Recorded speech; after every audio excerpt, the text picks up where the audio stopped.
कि आज हमारे साथ झेलम शहर की बड़ी मशहूर हस्ती हमारे साथ है जनाब। तो जनाब ये माशाल्लाह बहुत अच्छा कलाम पढ़ते हैं।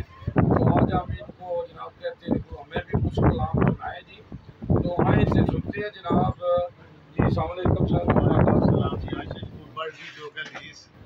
जो मोहब्बत आप लोगों की शफकत आप जो मोहब्बत करते हैं अल्हम्दुलिल्लाह।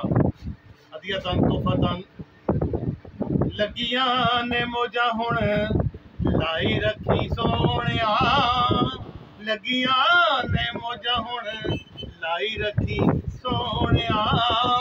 चंगे अगे मंदिया निभाई रखी सोहणिया, लगियां ने मौजा हुण अशरे दयालिया का अंबला नू तोलना। शर्म दे मारे असां गुजरी नहीं बोलना। छत विच अपनी बुखल विच अपनी छुपाई रखी सोहणिया, बुखल विच